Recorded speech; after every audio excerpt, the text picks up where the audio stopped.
Buen día, bienvenidos sean todos ustedes a Proyecto COIL. Yo soy Jennifer Sánchez Santiago y el día de hoy abordaremos un tema de suma importancia. El tema es tiempos de pandemia y nos centraremos exclusivamente en dos grandes países, México y Brasil. Y para esto nos encontramos con un excelente equipo de trabajo integrado por brasileñas y mexicanas. Ellas son... Buenos días, mi nombre es Andrea Montserrat García Castro. Hola, es un placer. Mi nombre es Naitza Cecília Santiago Ortiz. Meu nome é Pamela Renata Rodrigues Barcelos.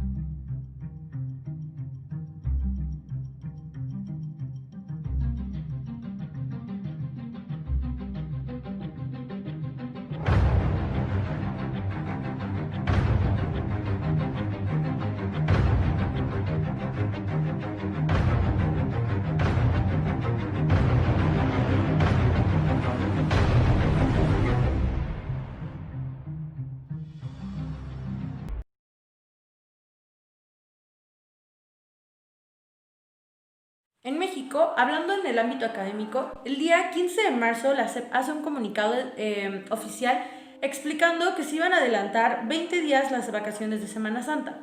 Esto era que iban a abarcar del 20 de marzo al 20 de abril, pero tomando las primeras 2 semanas clases en línea y luego de ahí eran 15 días de receso. Sin embargo, el día 16 de marzo del 2020, en México se decide que 33 millones de estudiantes dejarían las aulas para poder empezar sus clases en línea. Hasta la fecha, en México no se ha podido regresar a clases presenciales. Sin embargo, nuestro gobierno ha implementado diferentes medidas como canales de televisión para que los niños de las escuelas públicas no abandonen sus estudios. Por otro lado, en Brasil se abandonaron las instalaciones el día 23 de marzo del 2020, dejando así a 48 millones de estudiantes sin clases. Solamente el 19% pudo regresar a clases en línea debido a que son el sector que pertenece a las escuelas privadas.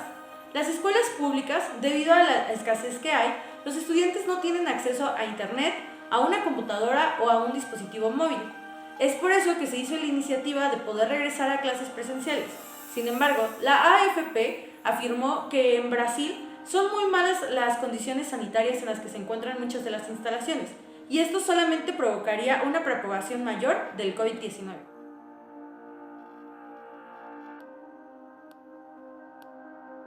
De acuerdo con un estudio realizado por la CNC, más de 135,000 tiendas tuvieron que cerrar sus puertas por la pandemia del coronavirus. Y derivado de esto, el CAF aprobó un préstamo de $350 millones en favor del Ministerio de Economía de Brasil para apoyar al país.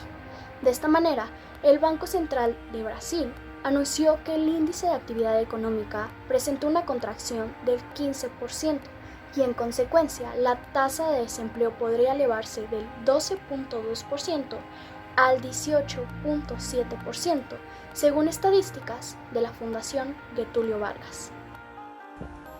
De acordo com o Instituto Nacional de Estatística e Geografia, 127 milhões de pessoas vivem habitualmente no México. Devido às medidas de confinamento causadas pela pandemia do coronavírus, no México, durante o mês de abril, 12,5 milhões de empregos foram perdidos, informou o Instituto Nacional de Estatística e Geografia. De acordo com a Universidade Nacional Autônoma do México, a pandemia Covid-19 fez com que 16 milhões de pessoas no México caíssem na pobreza extrema devido à renda. No trimestre abril e junho, o Produto Interno Bruto apresentou queda de 17,3% em termos reais.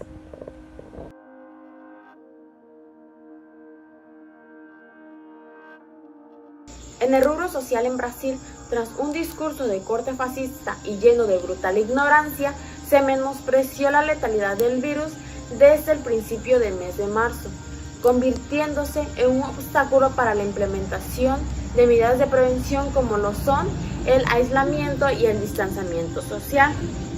En momentos de unar fuerzas para combatir y enfrentar esta situación, la crisis política impidió tomar medidas certeras y destinar recursos financieros para enfrentar esta situación. Los diferentes gobiernos y las diferentes formas de cómo manejar la pandemia en Brasil ocasionó que esta pandemia se agravara más.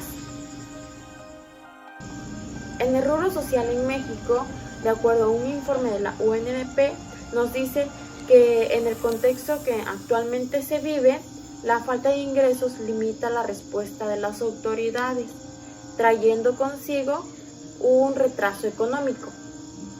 Las problemáticas y los grupos más vulnerables a la pandemia son las personas que no tienen acceso a agua potable, las personas migrantes, el uso de combustible como la leña, las personas con orientación sexual e identidad de género, la violencia doméstica, la capacidad de salud mexicano, atención a población pobre y atención a mayores de edad.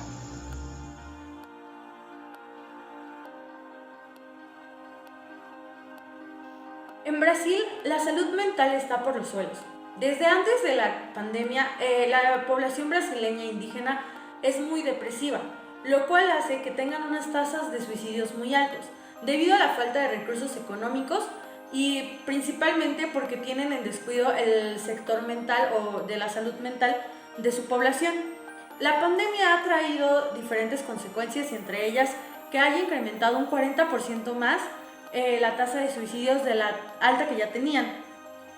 Según la APF, los brasileños tienden a cometer el suicidio debido a que les da miedo estar solos, pero al mismo tiempo les da miedo salir y contagiarse de cualquier enfermedad. En el rubro psicológico, tenemos que las noticias nacionales nos han informado que hay diferentes situaciones que pueden alterar nuestra salud mental. Entre ellas, Aldeas Infantiles SOS México nos menciona que ha habido una gran incremento en casos de niños que han sido abusados sexualmente tras la pandemia, ya que el 60% de los agresores se encuentran en casa. También la Secretaría de Salud nos indica que la violencia intrafamiliar también aumentó y al mismo tiempo la depresión.